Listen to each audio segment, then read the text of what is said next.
On YouTube, this is Jerry again on with another video on how to do it yourself, and today we will be replacing a hub assembling bearing on a Jeep Patriot 2014. And before we begin this video, the first step that you have to do, of course, is to try to secure your car.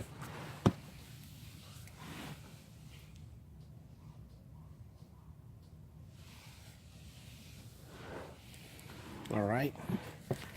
Once you secure your car, the second step will be to remove the tire.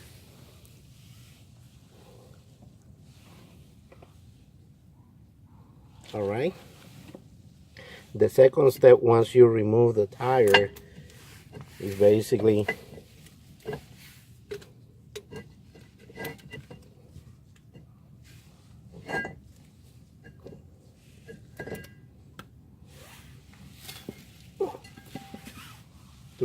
to remove your drum.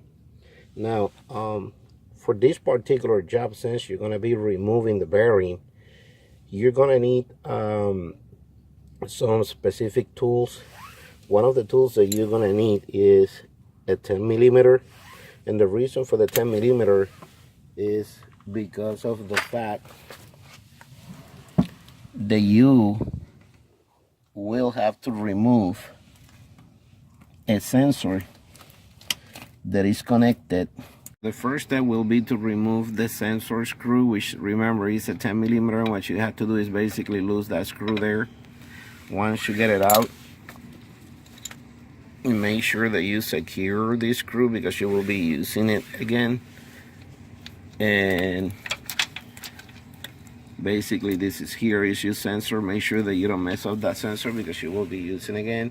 And now you have to remove these 4 screws. Something that I recommend is that before you start trying to losing this, make sure that you add some lubricant.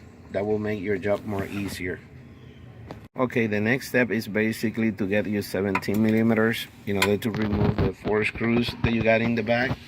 Now keep in mind that before you start removing the screw, I will suggest to add some lubricant on these screws right here in the 4th of them, because that will make your job more easier. Alright, your next step will be to remove the bearing once you remove the 4 screws. The next step, because of the fact that you have this part that goes beneath that, I would suggest to put at least 2 screws from the back so you can secure this part right here. Then after that, what you need to do basically is start putting the new bearing or installing the new bearing. That I do when I start putting back my screw, I always add some Anti-Sieze permatex to the screw. And basically I do that just because that will help me in the future if I have to go back again and replace the bearing. The screw will come more easier. So there you have it. The new bearing is basically in place. The last part of this video, what I'm gonna do is basically tie the screws.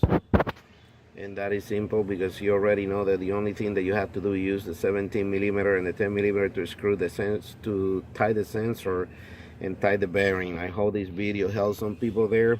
It's an easy job, and I always, when I work in these cars, something that I do is I changed these shoes a couple of weeks ago, and I explained to the owner that this bearing was bad. So basically the owner brought me the bearing today to replace it, but as you can see, I tried to clean everything. So in that way it will preserve,